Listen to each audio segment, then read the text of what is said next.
Ionization potential भी कहते हैं। क्या कहते हैं इसको? Ionization potential. ठीक है, तो आयनाइजेशन एनर्जी होती क्या है? देखिए, अगर हमारे पास कोई एटम है, ठीक है, हमारे पास कोई एटम है, मान लें कि हमारे पास एक छोटा एटम है, हमारे पास एक बड़ा एटम, ठीक है। ये छोटे एटम का इलेक्ट्रॉन, ये बड़े एटम का electron, let r is the radius, distance, ठीक है, distance of electron from the nucleus. तो देखें, अगर ये R1 है, ये R2 है, तो R1 is less than R2, यानी ये जो पहला एटम है ये साइज में छोटा होने की वजह से ये इलेक्ट्रॉन न्यूक्लियस के नजदीक है, ये इलेक्ट्रॉन न्यूक्लियस के नजदीक है। तो ये क्या होगा? ये होगा टाइटली बाउंड, यानी इस पे जो अट्रैक्टिव फोर्स होगी वो ज्यादा होगी, ठीक है बेटा। और ये क्योंकि अब इस पे नेगेटिव चार्ज है इलेक्ट्रॉन पे, इस पे पॉजिटिव चार्ज है, तो ये क्या है, ये थोड़ा दूर है, तो ये क्या होगा? लूजली बाउंड होगा। ये इलेक्ट्रॉन क्या होगा? लूजली बाउंड होगा, ठीक है। जितना इलेक्ट्रॉन जो है वो टाइटली बाउंड होगा तो हमें एनर्जी ज्यादा चाहिए, ठीक है। हमें क्या चाहिए? We need more energy to remove this electron, we need less energy to remove this electron. हमने क्या करना है कि एटम को आयनाइज करना है। एटम को आयनाइज करने के लिए we need certain amount of energy, हमारे पास एनर्जी होनी चाहिए, ठीक है। तो कितनी एनर्जी चाहिए किसी भी एटम को आयनाइज करने के लिए? किसी भी एटम को आयनाइज करने के लिए कितनी एनर्जी चाहिए? इस एनर्जी को हम कहते हैं आयनाइजेशन एनर्जी। क्या कहते हैं? Ionization energy. तो इसकी जो डेफिनेशन है वो ये है कि मिनिमम अमाउंट ऑफ एनर्जी। अब मिनिमम वर्ड यूज करते हैं। फॉर एग्जांपल, इस एटम के पास एक शेल और है, तो मुझे बताएं कि पहला इलेक्ट्रॉन जो है वो ग्रीन वाला रिमूव होगा कि ब्लू वाला? पहले कौन सा इलेक्ट्रॉन रिमूव होगा, ग्रीन वाला के ब्लू वाला? जितना इलेक्ट्रॉन न्यूक्लियस से दूर होगा, ठीक है, ब्लू वाला रिमूव होगा, क्योंकि जो लूजली बाउंड इलेक्ट्रॉन होगा, ठीक है। इसकी डेफिनेशन सिंपली यही है कि कितनी एनर्जी चाहिए लूजली बाउंड इलेक्ट्रॉन को रिमूव करने के लिए, ठीक है। लूजली बाउंड इलेक्ट्रॉन तो पहले रिमूव नहीं होगा, लूजली बाउंड इलेक्ट्रॉन रिमूव होगा, तो कितनी एनर्जी चाहिए, how much energy is required. देखिए, इसका कॉन्सेप्ट समझने की कोशिश करें। इलेक्ट्रॉन जब आइसोलेटेड होता है, इलेक्ट्रॉन जब आइसोलेटेड होता है तो इस इलेक्ट्रॉन की जो पोटेंशियल एनर्जी होती है वो जीरो होती है, ठीक है। इलेक्ट्रॉन जब अकेला होता है, एटम के इन्फ्लुएंस में नहीं है, किसी शेल में नहीं है इलेक्ट्रॉन, तो फिर इसकी जो पोटेंशियल एनर्जी है वो जीरो होती है। हमने क्या किया? हमने वर्क किया। हमने क्या किया? वर्क। तो आपको पता है कि वर्क नीड्स एनर्जी। वर्क को क्या चाहिए? वर्क करने के लिए व्हाट वी नीड एनर्जी। तो हमने एक काम किया। कौन सा काम किया? कि भाई इलेक्ट्रॉन जहां पे पड़ा हुआ था विथ जीरो पोटेंशियल एनर्जी, हमने उस इलेक्ट्रॉन को लाने का काम किया। हम इलेक्ट्रॉन को लाए, किस चीज में लाए? हम इलेक्ट्रॉन को ले आए एटम के शेल के अंदर। जैसे ही इलेक्ट्रॉन इधर आया तो हमने क्योंकि वर्क किया था तो एनर्जी क्या होगी? लॉस होगी। एनर्जी क्या होगी? लॉस होगी। कितनी एनर्जी लॉस हुई इलेक्ट्रॉन को लाने के लिए? इलेक्ट्रॉन को लाने में कितनी एनर्जी लॉस हुई? अगर हाइड्रोजन की बात है तो माइनस 1312 किलो जूल पर मोल, इतनी एनर्जी क्या होती है? लॉस होती है। एग्जैक्टली अगर हम इतनी एनर्जी दे देंगे, ठीक है, तो वापस इसकी एनर्जी क्या हो जाएगी? जीरो हो जाएगी। जब इसकी एनर्जी जीरो हो जाएगी तो ये इलेक्ट्रॉन इस एटम में रह नहीं पाएगा, एटम आयोनाइज हो जाएगा। एटम क्या हो जाएगा? आयोनाइज हो जाएगा। तो इलेक्ट्रॉन को निकालने के लिए, इलेक्ट्रॉन को एटम से निकालने के लिए how much energy is required? कितनी रिक्वायर्ड होगी? उतनी ही रिक्वायर्ड होगी जितनी इलेक्ट्रॉन जब आया था एटम के अंदर, हम ले आए थे वर्क करके, जितनी एनर्जी खारिज हुई थी, जितनी फोर्स से न्यूक्लियस ने इस इलेक्ट्रॉन को अपनी तरफ अट्रैक्ट किया था, उतनी ज्यादा एनर्जी रिलीज हुई थी। जितनी भी रिलीज हुई थी एग्जैक्टली उतनी देंगे, फिर ये इलेक्ट्रॉन दोबारा आइसोलेटेड हो जाएगा, इसकी पोटेंशियल एनर्जी जीरो हो जाएगी, एटम आयनाइज हो जाएगा। तो एनर्जी कितनी लगी? एनर्जी जितनी भी लगी उसको हम क्या कहेंगे? आयनाइजेशन एनर्जी कहेंगे, ठीक है। अब देखिए, एनर्जी की डिफरेंट सोर्सेज हैं। तो आयनाइज एटम को आयनाइज करने के लिए आप लाइट एनर्जी यूज कर सकते हैं। आप क्या यूज कर सकते हैं? Light energy. आप क्या यूज कर सकते हैं? Heat energy. आप क्या यूज कर सकते हैं? आप इलेक्ट्रिकल एनर्जी यूज कर सकते हैं। कोई सी भी एनर्जी यूज कर सकते हैं।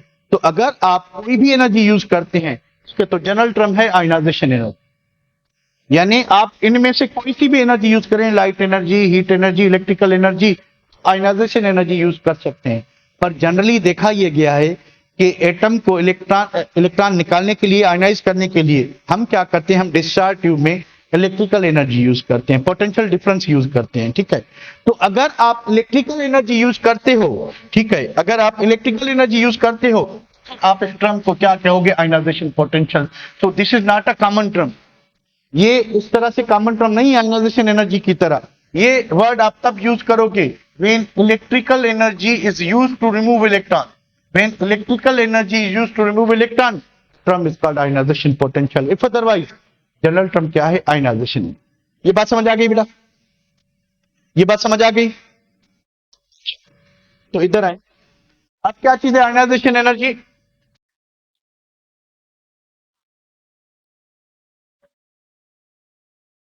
तो भाई आयनाइजेशन एनर्जी में हमें क्या चाहिए? What we need? The minimum amount of energy required to remove loosely bound electron from an isolated gaseous atom to form a positive ion.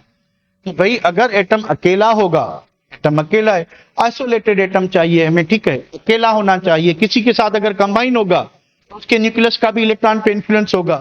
पहले हमने क्या करना है कि सारी जो बाउंडिंग फोर्सेज हैं उनसे एटम को आजाद करना है। जब एटम अकेला होगा, जब एटम आजाद होगा तो वो हमेशा क्या होता है? गैस होता है। ठीक है, गैस स्टेट में, अब ये अकेला एटम है, गैस स्टेट में आइसोलेटेड है। अब यहां से इलेक्ट्रॉन रिमूव करने के लिए कितनी एनर्जी चाहिए? उस एनर्जी को हम कहते हैं आयनाइजेशन। इलेक्ट्रॉन निकलने वाला, इलेक्ट्रॉन निकल जाएगा तो क्या बनेगा? पॉजिटिव आयन बनेगा। तो गैसियस एटम से पॉजिटिव आयन। और दूसरी बात, हमेशा जब भी आप इलेक्ट्रॉन रिमूव करना चाहेंगे, आपको एनर्जी देना पड़ेगी। तो ये हमेशा एंडोथर्मिक होता है। It is endothermic process and the energy required is generally measured in kilo joule. इसका जो यूनिट होगा वो किलो जूल पर मोल होगा। अब देखें, अगर आपके पास पहले ग्रुप का एलिमेंट है, यानी 1A का ग्रुप का कोई भी एलिमेंट है, तो 1A ग्रुप की जो वैलेंस शेल कॉन्फ़िगरेशन होती है NS1, इनके पास एक ही इलेक्ट्रॉन होता है, तो एक ही इलेक्ट्रॉन लॉस करेंगे। तो इन पे चार्ज भी क्या लगती है? +1 तभी लगेगी ना जब कोई भी सब्सटेंस एक इलेक्ट्रॉन लॉस करेगा। अगर कोई एलिमेंट एक इलेक्ट्रॉन लॉस करता है तो फर्स्ट आयनाइजेशन पोटेंशियल या फर्स्ट IP टर्म यूज होगी।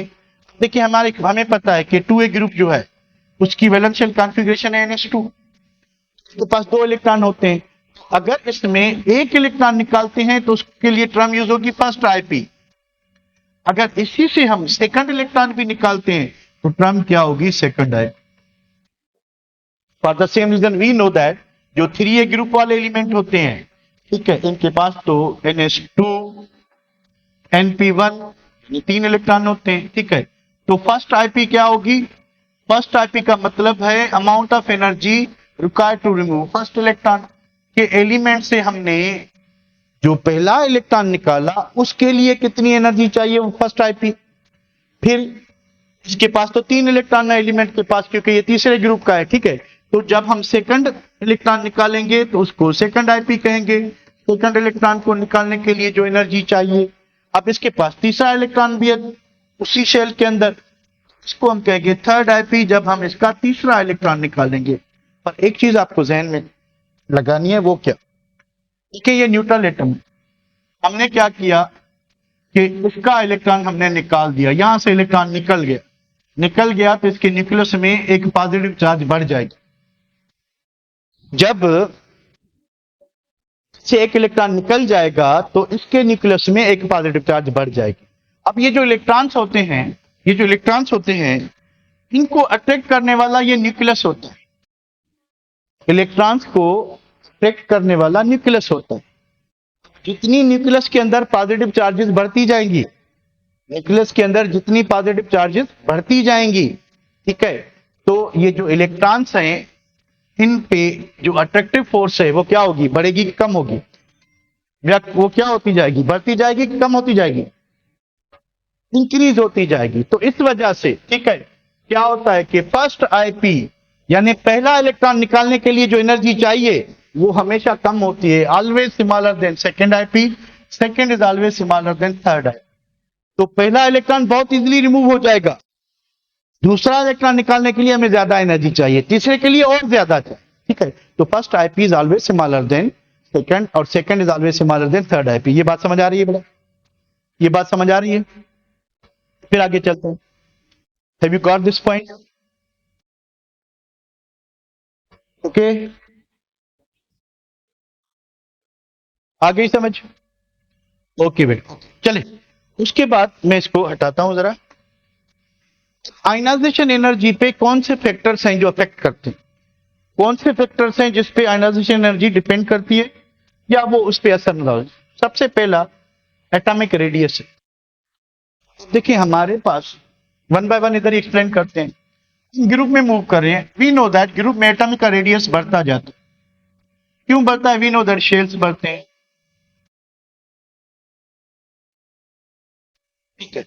तो ग्रुप के अंदर एटम का रेडियस क्या होता है? बढ़ता है।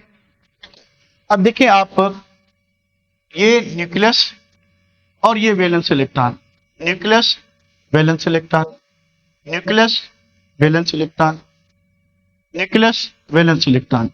क्या हो रहा है? जब आप ग्रुप में मूव करते हो, जब आप ग्रुप में मूव करते हो तो एटम का रेडियस क्या हो रहा है? बढ़ रहा है।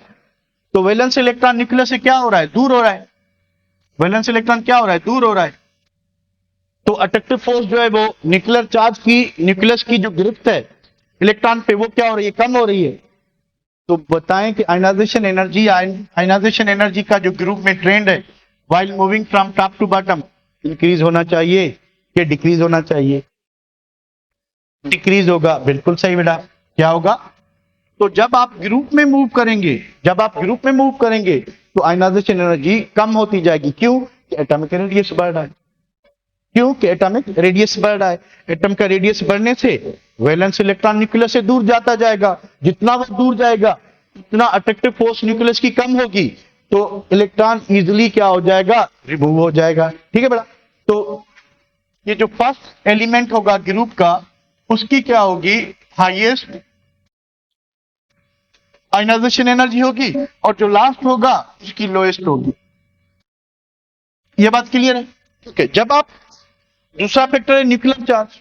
न्यूक्लियर चार्ज का जो इफेक्ट होता है वो ग्रुप में होता है, सॉरी पीरियड में होता है। तो पीरियड में क्या होता है कि शेल सेम होता है पर साइज जो है वो डिक्रीज होती जाती है। भाई क्यों डिक्रीज होती जाती है? अगर हमारा ये सोडियम है, इसके पास प्लस माइनस 11 चार्जेस हैं, इसके पास प्लस माइनस 12 चार्जेस है, मैग्नीशियम है, ठीक है, ये मैग्नीशियम, ये सोडियम, इसके पास प्लस माइनस 13 चार्जेस हैं, ये एल्यूमिनियम हो गया, इसके पास प्लस माइनस 14 चार्जेस, ये सिलिकॉन हो गया। तो मैंने अभी आपको बताया कि ये न्यूक्लियस होता है। न्यूक्लियस क्या करता है? इलेक्ट्रॉन को अपनी तरफ खींचता है। तो न्यूक्लियस में प्रोटॉन बढ़ते जा रहे हैं और साइज कम होती जा रही है, तो अट्रैक्टिव फोर्स क्या होगी? कम होती जाएगी, सॉरी बढ़ती जाएगी। जब अट्रैक्टिव फोर्स कम होगी तो न्यूक्लियर चार्ज का इफेक्ट क्या होगा कि आयनाइजेशन एनर्जी पीरियड के अंदर, आयनाइजेशन एनर्जी पीरियड के अंदर क्या होती जाएगी? इंक्रीज होती। सही है बेटा? इन दो फैक्टर में कोई, यानी इससे आयनाइजेशन एनर्जी इनवर्सली, इससे डायरेक्टली, इससे क्या होगा? इनवर्सली, क्योंकि शील्डिंग इफेक्ट है, स्कैनिंग इफेक्ट साइज को बढ़ाता है, साइज बढ़ने से आयनाइजेशन एनर्जी कम हो। ठीक है। तो यहां तक कोई दिक्कत मेरा?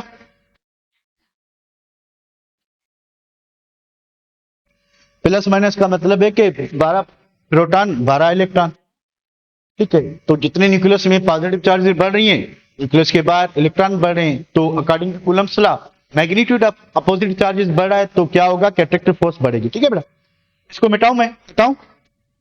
चलिए मैं इसको सेव करके हटाता हूं। बात करते हैं किसकी? नेक्स्ट फैक्टर की। Next factor nature of particle. अब देखिए अगर n इज इक्वल टू 4 है, यानी आपके पास n शेल, आपके पास अवेलेबल ऑर्बिटल कौन सी है? 4s है, 4p है, 4d है, 4f, ठीक है। इनका वैल्यू सेम है, इनका वैल्यू क्या है? सेम है। इनका वैल्यू 4 है, ठीक है, यानी प्रिंसिपल क्वांटम नंबर 4 है। हमने क्या किया कि ऑर्बिटल जो है वो डिफरेंट है, 4s, 4p, 4d, 4f, ठीक है। मुझे इतना बताएं सिर्फ, ये सबकी सब जो है वो चौथे शेल में होगी, ठीक है, सबकी सब। मान लें कि ये आपका एन शेल, ठीक है। तो first of all this is the nucleus. पहले क्या आएगी? 4s, फिर क्या आएगी? 4p, फिर क्या आएगी? 4d, आखिर में क्या आएगा? 4f। ऐसे ही होगा ना, ऐसे ही होगा, ठीक है ना। तो मुझे बताएं कि न्यूक्लियस के नजदीक कौन से इलेक्ट्रॉन है? s इलेक्ट्रॉन है, p इलेक्ट्रॉन है, d इलेक्ट्रॉन है या f इलेक्ट्रॉन? तो न्यूक्लियस के नजदीक आप देखेंगे कि 4s के हैं। तो आयनाइजेशन एनर्जी का ट्रेंड क्या होगा कि 4s की आयनाइजेशन एनर्जी ज्यादा होगी 4p से, 4p की ज्यादा होगी 4d से, 4d की ज्यादा होगी किससे? 4f से। क्योंकि जब प्रिंसिपल क्वांटम नंबर सेम होगा, ठीक है, किसी भी ऑर्बिटल की एनर्जी देखें n प्लस एल वैल्यू पे डिपेंड करती है। n का वैल्यू सबका 4 है, एल वैल्यू 0 होगा किसके लिए? s के लिए, ठीक है। तो s का 4 प्लस 1 होगा, इसका 4 प्लस 1 किसके लिए? p के लिए, यानी 4s 4p के लिए। 4d के लिए क्या होगा? 4 प्लस 2 4d के लिए, और 4 प्लस 3 किसके लिए होगा? 4f के लिए। तो आप देखें कि सबसे ज्यादा एनर्जी किसकी है? 4f की। तो सबसे कम एनर्जी किसकी है? 4s की। जिसकी एनर्जी कम होती है वो न्यूक्लियस के नजदीक होता है, यानी यहां से जो एनर्जी है वो क्या हो रही है? डिक्रीज हो रही है, डिक्रीज हो रही है। यानी एनर्जी डिक्रीज कब होती है? जितना इलेक्ट्रॉन को न्यूक्लियस से ज्यादा फोर्स से अपनी तरफ खींचेगा उतनी ज्यादा एनर्जी क्या होगी? रिलीज होगी। जितनी एनर्जी ज्यादा रिलीज होगी, ठीक है, उतनी ज्यादा एनर्जी चाहिए ना उस इलेक्ट्रॉन को रिमूव करने के लिए। सबसे इजी कौन सा रिमूव होगा? 4f का। ये बात क्लियर है बेटा? ये बात क्लियर है? ये बात क्लियर है? ओके, बढ़े आगे, इसको मैं सेव कर लूं, आगे बढ़े। ओके, इसको मैं हटाता हूं। आखिरी फैक्टर है इलेक्ट्रॉनिक कॉन्फ़िगरेशन। तो इसको समझने के लिए मैं थोड़ा सा नीचे आता हूं, इधर देखें, जरा वैल्यूज पे आते हैं। देखिए हमारे पास आयनाइजेशन एनर्जी के कुछ वैल्यूज दिए हुए हैं, ठीक है। आप जरा गौर करें, 1a ग्रुप में क्या होता है? 1a ग्रुप में, 1a ग्रुप में जो कॉन्फ़िगरेशन होती है वो होती है ns1, ns1, ns2, ठीक है। उसके बाद ns2 और np1, यहां पे ns2 np3, ये ns2 np6। आपने फर्स्ट ईयर में कहीं ना कहीं पढ़ा होगा, क्या पढ़ा होगा? कि जो स्टेबिलिटी ऑर्डर होता है इलेक्ट्रॉनिक कॉन्फ़िगरेशन की बिना पे एटम्स का, ठीक है, तो स्कार्सली फिल्ड होती है, उसके बाद हाफ फिल्ड होती है, उसके बाद कंप्लीटली फिल्ड ऑर्बिटल्स होती हैं, कंप्लीटली फिल्ड ऑर्बिटल्स, ठीक है, ऑर्बिटल्स। तो क्या होगा आगे? क्या होगा अगर ये 1 है, ये 2 है एंड ये 3 है? सबसे ज्यादा कौन स्टेबल होगी? कौन सा एटम ज्यादा स्टेबल होगा? जिसकी इलेक्ट्रॉनिक कॉन्फ़िगरेशन में उसकी ऑर्बिटल पूरी भरी हो, आधी भरी हो, या ना पूरी हो ना आधी हो, स्कार्सली फुल्ड हो। तो यानी 3 जो है ये ज्यादा स्टेबल होगा 2 से, 2 ज्यादा स्टेबल होगा 1 से, 1 से, ठीक है। यानी स्टेबिलिटी ऑर्डर ये होगा, स्टेबिलिटी ऑर्डर। यानी ऐसा एलिमेंट जिसके पास कंप्लीटली फिल्ड ऑर्बिटल है वो ज्यादा स्टेबल होगा हाफ फील्ड से। हाफ फील्ड वाला ज्यादा होगा किससे? स्कार्सली फील्ड से, यानी जो हाफ हो ना कंप्लीट हो, ठीक है। ये दो बातें समझ लें। अब थोड़ा इधर नजर डालें, देखें कि उसके पास एस ऑर्बिटल में 2 इलेक्ट्रॉन है, यानी इसके पास एस ऑर्बिटल में एक इलेक्ट्रॉन है, तो आधे से ज्यादा स्टेबल कौन है? कंप्लीट वाला। तो कंप्लीट वाले इसके लिए जो एनर्जी चाहिए 520, इसके लिए एनर्जी कितनी चाहिए? 900। अब इसकी साइज छोटी है क्योंकि हमने पढ़ा कि साइज के हिसाब से लिथियम बड़ा होगा, ठीक है, उसके बाद बेरिलियम उससे छोटा होगा, बोरान उससे छोटा है, बोरान जो इससे छोटा है, तो छोटी साइज की वजह से इसका इलेक्ट्रॉन टाइटली बाउंड होना चाहिए। इलेक्ट्रॉनिक कॉन्फ़िगरेशन अगर हम देखें कि इसकी एस ऑर्बिटल में, इसकी एस ऑर्बिटल पूरी है, पर इसकी जो पी ऑर्बिटल है वो ना पूरी है ना हाफ है, तो इस वजह से ये ज्यादा स्टेबल है। इसकी जो आईपी है वो इससे क्या है, यानी कम होनी चाहिए, बोरान की ज्यादा होनी चाहिए थी, बेरिलियम की कम होनी चाहिए थी, पर आपको क्या लग रहा है कि बेरिलियम की ज्यादा है। क्यों? क्योंकि बेरिलियम की ऑर्बिटल जो है वो कंप्लीटली फिल्ड है। बेरिलियम की ऑर्बिटल क्या है? कंप्लीटली फिल्ड है। यहां पर नाइट्रोजन के ऊपर, नाइट्रोजन के पास पी ऑर्बिटल जो है वो हाफ फिल्ड है, ठीक है। अब साइज वाइज ऑक्सीजन छोटा होगा, नाइट्रोजन बड़ा होगा, यानी ऑक्सीजन का ज्यादा होना चाहिए, नाइट्रोजन का कम होना चाहिए। पर आप जब गौर करेंगे तो आपको क्या मिलेगा कि नाइट्रोजन की 1400 ज्यादा है, ऑक्सीजन की 1300 कम है। तो आगे आए तो इधर पी ऑर्बिटल फुल है, तो सबसे ज्यादा आखिरी एलिमेंट जो नोबेल गैस होगा उसकी होगी। ये बात समझ आ गई बेटा कि इलेक्ट्रॉनिक कॉन्फ़िगरेशन का रोल क्या होगा कि अगर ऑर्बिटल पूरी भरी हुई है तो वो ज्यादा स्टेबल होगा। अब जब एलिमेंट ऑलरेडी ज्यादा स्टेबल है, देखें एलिमेंट बॉन्ड बनाता क्यों है? कोई एटम, कोई एलिमेंट आयनाइज होगा क्यों? वो इस वजह से होता है कि उसने ऑक्टेट या डुप्लेट पूरी करनी है। अगर एलिमेंट ऑलरेडी स्टेबल है तो वो ना इलेक्ट्रॉन लेना चाहेगा ना इलेक्ट्रॉन देना चाहेगा, ठीक है। वो एलिमेंट जिनके पास कंप्लीटली फिल्ड ऑर्बिटल होंगी या हाफ फिल्ड ऑर्बिटल होंगी वो हमेशा ज्यादा स्टेबल होते हैं, और उनकी जो आईपी है वो जो नेक्स्ट कमिंग एलिमेंट आएगा उससे क्या होगी? ज्यादा होगी। ये बात समझ आ गई? यस यस यस बेटा, इसको मैं सेव करता हूं, okay। तो उसके बाद क्या चीज है, वापस आते हैं इधर, कुछ रह तो नहीं गया, इलेक्ट्रॉनिक कॉन्फ़िगरेशन भी हो गया, ठीक है। बात करते हैं एप्लीकेशंस के। आयनाइजेशन पोटेंशियल से हम क्या क्या मालूम कर सकते हैं? चलें एप्लीकेशंस पे आते हैं। पहली बात कि prediction of metallic character and electropositivity, they are the same thing. अब देखिए इलेक्ट्रोपॉजिटिविटी और metallic character both are inversely proportional to ionization potential, ठीक है। अब इसका मतलब क्या है थोड़ा सा समझते हैं। हमने पहले दिन पढ़ा था कि मेटल्स जो हैं और नॉन मेटल्स, इनमें एक फर्क होता है। मेटल्स जो है उनकी साइज बड़ी होती है, नॉन मेटल्स की साइज छोटी होती है। मेटल की साइज बड़ी होती है, बड़ी होने की वजह से क्या होता है कि मेटल का जो इलेक्ट्रॉन है, अब ये मेटल एटम है, ये नॉन मेटल है, ठीक है। मेटल का इलेक्ट्रॉन क्या होगा, मेटल का ये जो इलेक्ट्रॉन है ये क्या होगा? लूजली बाउंड होगा, और नॉन मेटल का इलेक्ट्रॉन क्या होगा? टाइटली बाउंड होगा, साइज की बिना पे, ठीक है। तो मुझे बताएं दोनों में ज्यादा जल्दी इलेक्ट्रॉन कौन लॉस करेगा, मेटल के नॉन मेटल? कौन लॉस करेगा? मेटल। कौन लॉस करेगा भाई? मेटल लॉस करेगा, ठीक है। तो मेटल की आईपी क्या होती है? कम होती है, ठीक है। लार्ज साइज की वजह क्यों इजीली लूज करा है? क्योंकि इसकी आईपी जो है वो लो है, इसकी आईपी क्या होती है? हाई होती है, हाई होने की वजह से ये लूज नहीं करता।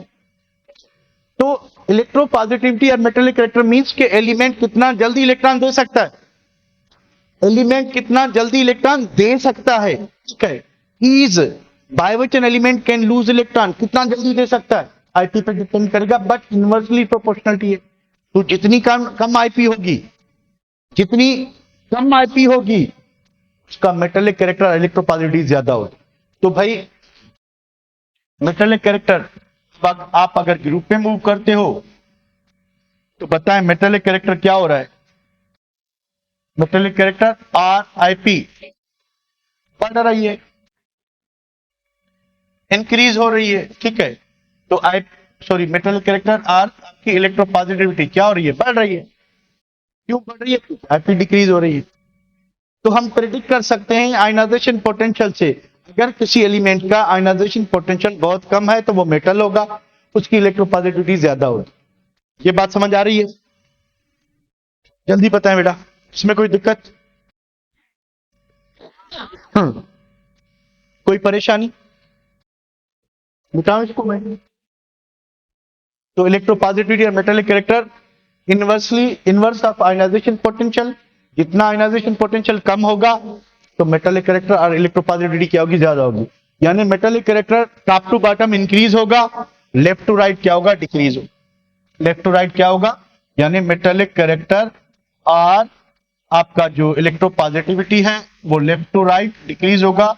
ठीक है, यानी आप लेफ्ट टू राइट मूव करेंगे तो आप मेटल से मेटलाइट पे आएंगे, मेटलाइट से नॉन मेटल पे आएंगे।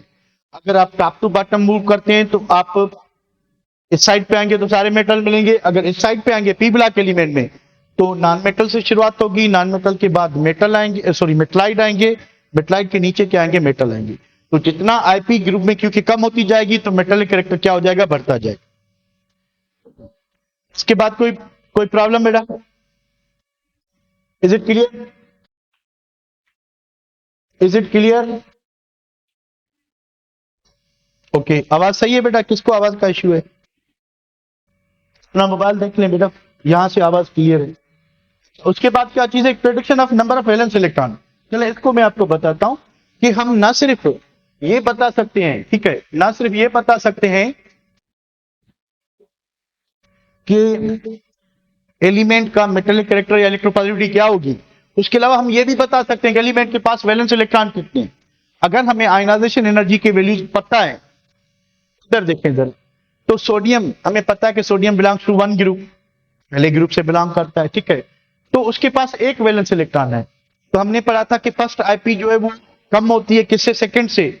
अगर फर्स्ट और सेकंड आईपी में थोड़ा सा फर्क है, यानी भाई डबल है, या अगर ये 500 है, ठीक है, अगर ये 800 हो, ये 900 हो, ये 1100 हो, ठीक है, ये 1200 हो, तो हम कहेंगे कि ये इलेक्ट्रॉन भी सेकंड शेल में। तो यहां पे देखिए कि ये जो 400 है ये 4000 हो गया, तो वैल्यू ऑलमोस्ट 10 टाइम्स बढ़ गया। तो ये हमें ये सजेस्ट करता है कि इसकी जो आईपी है इससे बहुत डिफरेंस पे है। मतलब ये हुआ कि ये जो इलेक्ट्रॉन है ये इनर शेल का है, ये वैलेंस शेल का नहीं है।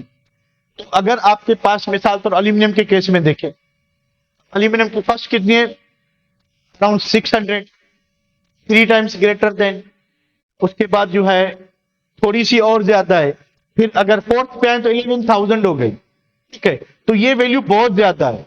तो ये बहुत ज्यादा वैल्यू, यानी ये जो सडन जो ज्यादा वैल्यू आ रहा है, ये क्या सजेस्ट कर रहा है? ये हमें बता रहा है कि भाई मैं जो है, मैं ये इलेक्ट्रॉन हमें ये बता रहा है कि मैं आखिरी शेल वाला इलेक्ट्रॉन नहीं हूं भैया, मैं अंदर वाले शेल वाला हूं, मैं आखिरी शेल वाला नहीं हूं, मैं अंदर हूं, पावा हूं, ठीक है। ऊपर वाले इलेक्ट्रॉन जो ऊपर है पहले वो लूज होंगे।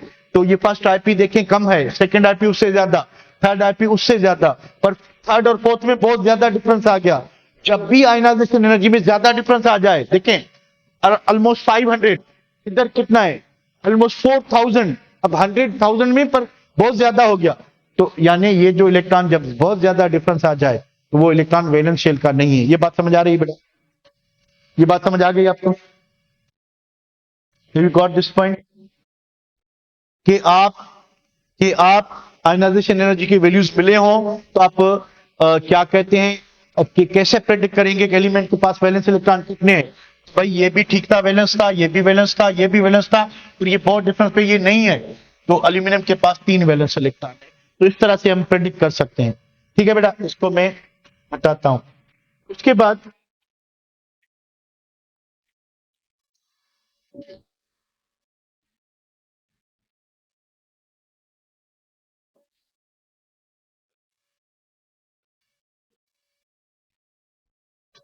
एक और चीज देखें कि भाई in the periodic table helium की हाईएस्ट आयनाइजेशन पोटेंशियल और सीजियम की लोएस्ट आयनाइजेशन पोटेंशियल होती है। उसके बाद इन 1A इन 2A ग्रुप आयनाइजेशन, क्योंकि साइज बढ़ती है ग्रुप के अंदर तो आयनाइजेशन पोटेंशियल कम होता जाएगा। इन 3A ग्रुप, आपको 3A ग्रुप में एक्सेप्शनल केसेस, हर प्रॉपर्टी में एक्सेप्शनल केसेस मिलेंगे। क्यों मिलेंगे? Interior group irregular decrease in ionization energy with two exceptions. वो कौन सी है? कि IP of gallium is higher than aluminium. उसके बाद फिर जो है इंडियम एल्यूमिनियम। उसके बाद फिर जो है जो आईपीएफ टेलोरियम जो है थेलियम जो है वो इंडियम से ज्यादा है। हालांकि पोजीशन इस तरह से है कि boron, aluminium, gallium, indium and thallium. यानी जनरल ट्रेंड ये है कि आईपी को यहां से डिक्रीज होना चाहिए। आईपी को क्या होना चाहिए? डिक्रीज होना चाहिए। और हो क्या रहा है कि गैलियम की एल्यूमिनियम से ज्यादा है, ठीक है, थेलियम की इंडियम से ज्यादा है। ये दोनों नहीं होने चाहिए थे according to the regular trend. According to the regular trend ऐसा नहीं होना चाहिए था, पर हो रहा है। क्यों हो रहा है? उसका रीजन क्या है? उसका रीजन ये है कि एल्यूमिनियम के ऊपर 3D कंट्रैक्शन नहीं है, ठीक है। इधर मैंने रीजन लिखा हुआ है कि due to 3D contraction and poor shielding effect of 3D more effective nuclear charge of gallium than indium. कि ये जो गैलियम है, ठीक है, इसकी इफेक्टिव न्यूक्लियर चार्ज ज्यादा होती है, ठीक है। और दूसरी बात क्या है कि जो डी ऑर्बिटल है उसका जो शील्डिंग इफेक्ट है वो इतना स्ट्रांग नहीं है जितना एस और पी का होता है। तो वो स्किन इफेक्ट जरूर डालते हैं पर इतना इफेक्टिव नहीं है, कम डालते हैं। इस वजह से इनकी साइज में इतना बढ़ावा नहीं आता जितना कि एस ऑर्बिटल और पी ऑर्बिटल ले आती है।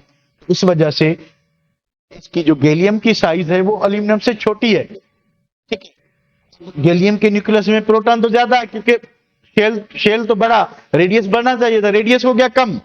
और गैलियम के न्यूक्लियस में जो प्रोटॉन होंगे वो तो एल्यूमिनियम से ज्यादा होंगे। इस वजह से ये एबनॉर्मलिटीज आपको सिर्फ इस ग्रुप में मिलेंगी। ई में 6 ग्रुप में regular decrease in ionization energy 5A to 8A में सब में रेगुलर डिक्रीज होगा। आपको दिखाता हूं, यहां टेबल से हम देखते हैं, ये देखें। तो आपको इरेगुलरिटी जो मिलेगी वो सिर्फ 3A ग्रुप में मिलेगी।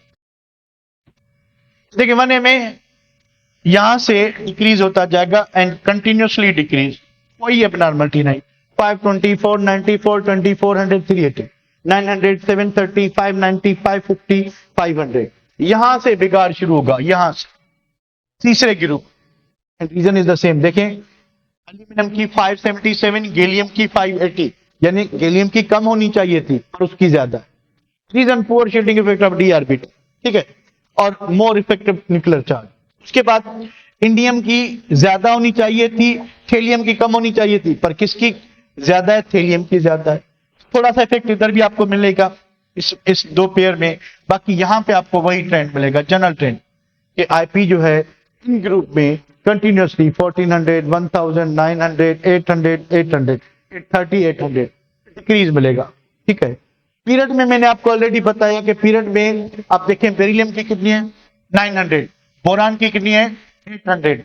ये बढ़ना चाहिए था। देखें अगर नीचे वाले एलिमेंट में आएंगे तो ये बढ़ता जाएगा, पर ये कम क्यों हुआ? याद है या भूल गए? जल्दी कमेंट करें, ये ऐसा क्यों हुआ? बोरान की कम क्यों है? बोरान की कम क्यों है? इस वजह से कम है ना, क्योंकि फुल्ली फिल्ड है, इस वजह से, ठीक है बेटा, फुल्ली फिल्ड है। चले इसको भी सेव करते हैं। और नाइट्रोजन की ऑक्सीजन से ज्यादा होगी, नाइट्रोजन की ऑक्सीजन से ज्यादा होगी। चले इसको हटा। ये कुछ प्रैक्टिस एमसीक्यूज है, मैंने आपके ग्रुप में सेंड कर दिए, कर लेना खुद वाले लेक्चर पे डिपेंड है। हम बात करते हैं इलेक्ट्रोनेगेटिविटी की। What is electronegativity? देखिए भाई दो बातें हैं, तीन बातें हैं बल्कि। देखिए एक चीज ये है, हम बात करते हैं किसकी? इलेक्ट्रोनेगेटिविटी।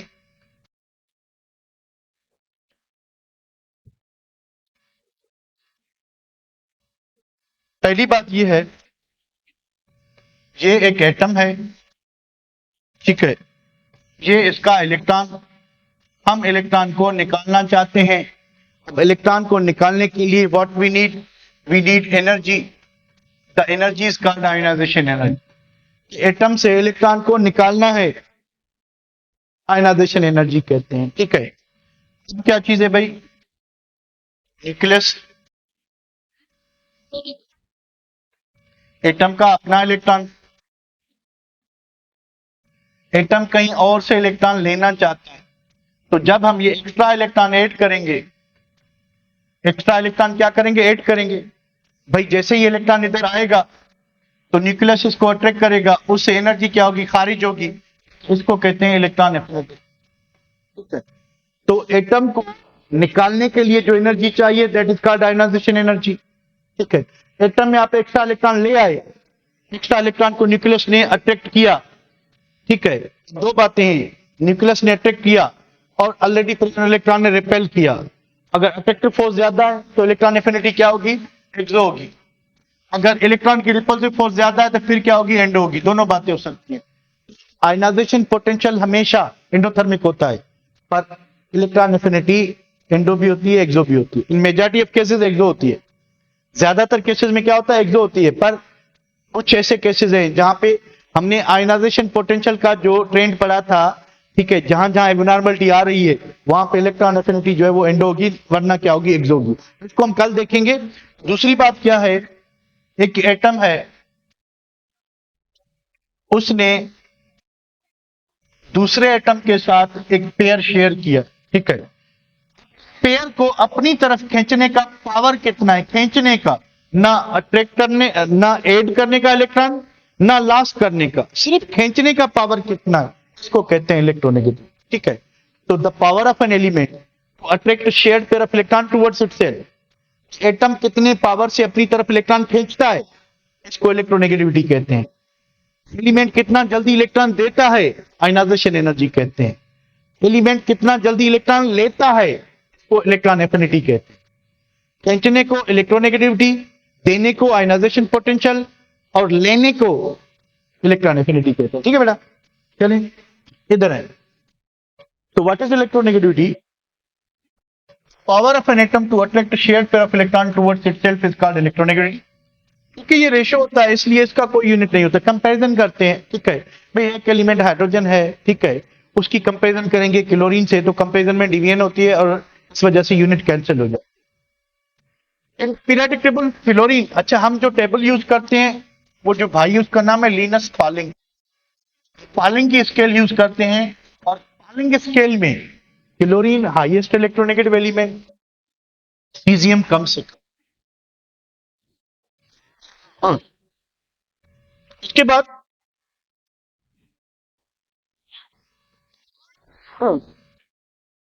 एटॉमिक रेडियस देखें, आप ग्रुप के अंदर हो तो भाई इलेक्ट्रॉन को खींचने वाला कौन, न्यूक्लियस। अब न्यूक्लियस को जितना आप दूर ले जाएंगे इलेक्ट्रॉन पेयर से, electron pair, electron pair, electron pair, electron pair, ठीक है, तो जितना न्यूक्लियस नजदीक होगा तो शेयर्ड पेयर को अट्रैक्ट करने का पावर भी क्या होगा, ज्यादा होगा। ठीक है, तो जो ग्रुप का पहला एलिमेंट होता है वो मोस्ट इलेक्ट्रोनेगेटिव, और जो आखिरी एलिमेंट होता है वो लीस्ट इलेक्ट्रोनेगेटिव होगा।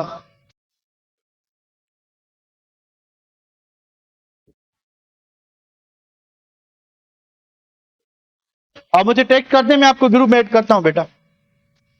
ठीक है, अच्छा देखिए, तो ग्रुप के अंदर क्या होगा, इलेक्ट्रॉन खींचने का पावर कम हो रहा है तो इलेक्ट्रोनेगेटिविटी क्या हो रही है, ग्रुप के अंदर क्या होगी, डिक्रीज होगी। ठीक है, तो एटॉमिक रेडियस से इलेक्ट्रोनेगेटिविटी क्या होगा, इनवर्सली प्रोपोर्शनल।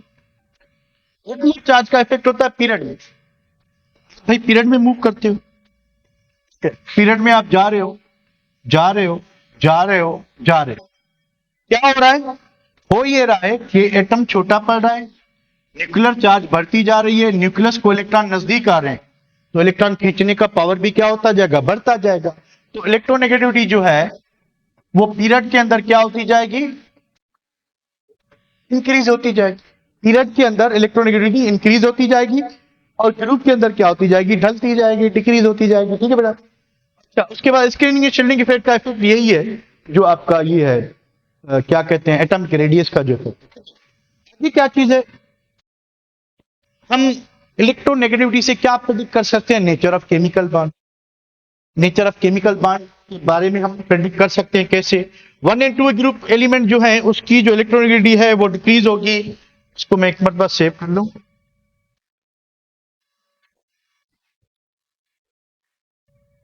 ये देखें बेटा, ये इलेक्ट्रोनेगेटिव टेबल है। तो लिथियम की 1.0, 0.9, 0.8, 0.8, 0.7 मोर और लेस आप ग्रुप के अंदर इलेक्ट्रोनेगेटिविटी कम होती दिखाई देगी, पीरियड के अंदर बढ़ती। अब इसमें वो पीरियड वाली एबनॉर्मलिटी यानी इलेक्ट्रॉनिक कॉन्फ़िगरेशन वाला फैक्टर इधर इफेक्ट नहीं करता, ठीक है। तो वो इलेक्ट्रॉन लेने देने की बात थी तो उसमें इफेक्ट करता है, यहाँ पे लेने देने वाली बात नहीं, यहाँ पे शेयर खींचने की बात, तो खिंचाई पे जो है वो कोई इफेक्ट नहीं हो रहा। तो आप देखें कि लिथियम की 1.0, 1.5, 2.0 कंटिन्यूअसली पीरियड में क्या हो रही है, इलेक्ट्रोनेगेटिविटी बढ़ रही है, ठीक है। 1, 1.5, 2, 2.5, 3, ठीक है। और ग्रुप के अंदर आप नोट करें कि कम हो रही रेगुलर वेरिएशन। अब इसको इसमें भी आपको रेगुलरिटी कहां मिलेगी, ये में 2.0, फिर 1.5, फिर बढ़ गई 1.6, फिर बढ़ गई 1.7, फिर बढ़ गई 1.8। Reasons are the same. तो इलेक्ट्रोनेगेटिविटी का मतलब है कि एलिमेंट को इलेक्ट्रॉन खींचने का कितना पावर है, ठीक है। तो सबसे ज्यादा इलेक्ट्रॉन खींचने का पावर जो किसके पास है, क्लोरीन के पास, ठीक है। सबसे ज्यादा जो इलेक्ट्रॉन टाइटली बाउंड है का आईपी ज्यादा होगा, वो कौन है, वो helium. Helium has highest ionization potential, fluorine is most electronegative element, chlorine is the element with highest electron affinity. इन सब में लोएस्ट जो है वो सीजियम है, इन सब में लोएस्ट सीजियम है, हाईएस्ट तीनों अलग है। आईपी हाईएस्ट पीरियोडिक टेबल में हीलियम की, इलेक्ट्रॉनिसिटी हाईएस्ट फ्लोरीन की, और इलेक्ट्रॉन एफिनिटी हाईएस्ट क्लोरीन, ठीक है भाई। तो इसको मैं सेव करता हूं।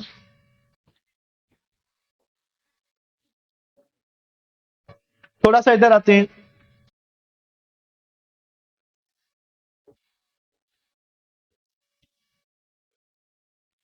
देखिए कि 1A और 2A ग्रुप की बात करें तो electronic decreases from top to bottom due to increase in size, यानी 1A और 2A में ऐसा कोई जो है ब्लेंडर नहीं है। फिर ये ग्रुप में आपको पता है कि फर्स्ट जो है बोरान टू एल्यूमिनियम जो डिक्रीज होगी, फिर एल्यूमिनियम से कंटिन्यूअसली बढ़ती जाएगी ड्यू टू वही रेगुलर ट्रेंड जो है from 6A to 7A continuously decrease होती जाएगी। और इसमें मैंने आपको ऑलरेडी बताया इलेक्ट्रॉनिक कॉन्फ़िगरेशन वाला जो इफेक्ट था वो इसमें आपको दिखाई नहीं देगा, यानी बेरिलियम की ज्यादा नहीं होगी बोरान से, नाइट्रोजन की ज्यादा नहीं होगी ऑक्सीजन से, वो इफेक्ट सिर्फ और सिर्फ इलेक्ट्रॉन एफिनिटी में और आयनाइजेशन पोटेंशियल पे इफेक्ट करता है, ठीक है बेटा। तो इसके बाद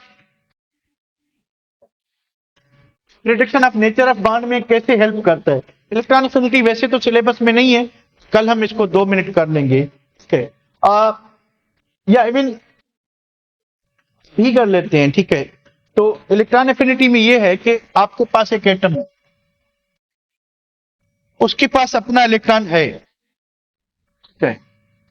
उसने क्या किया या हमने क्या किया, तो उसके पास एक एक्स्ट्रा इलेक्ट्रॉन दूसरे एटम से उठा के ले आए।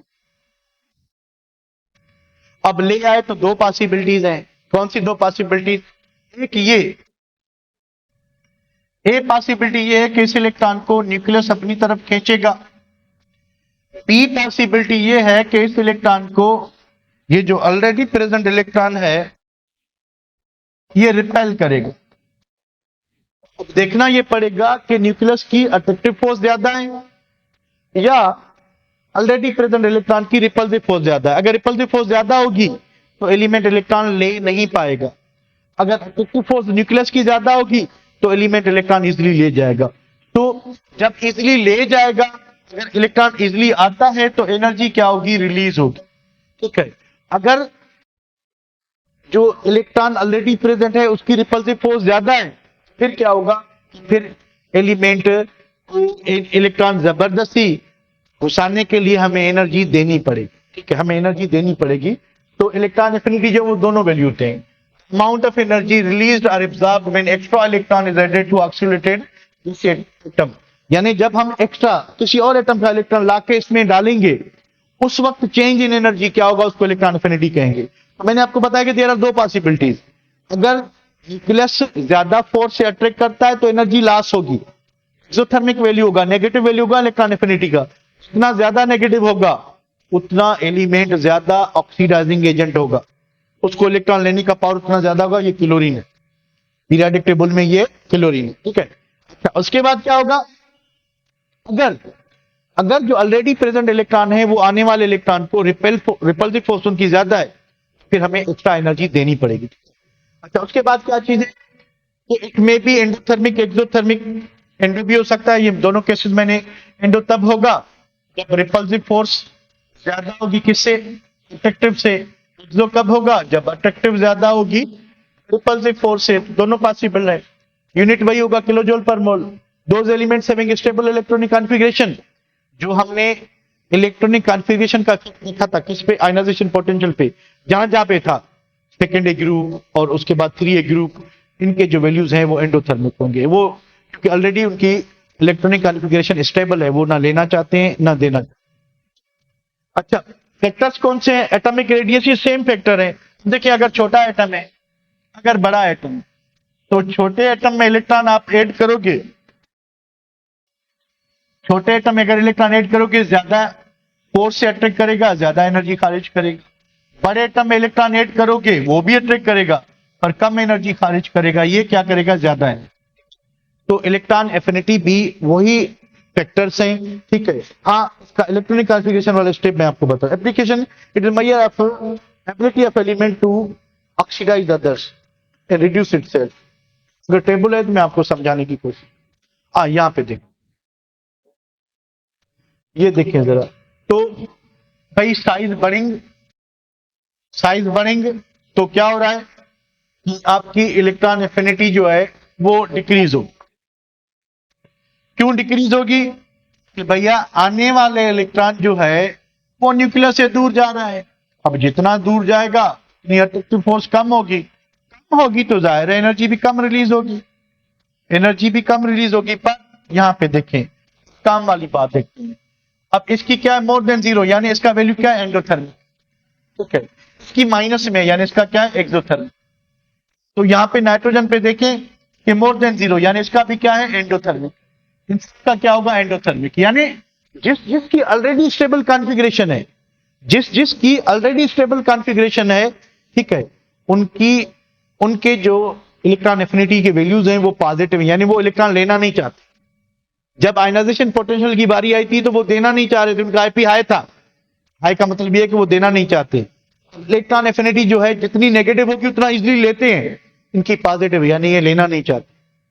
तो वो एलिमेंट जिनकी स्टेबल कॉन्फ़िगरेशन होती है, ना वो इलेक्ट्रॉन लेना चाहते हैं ना वो देना चाहते हैं।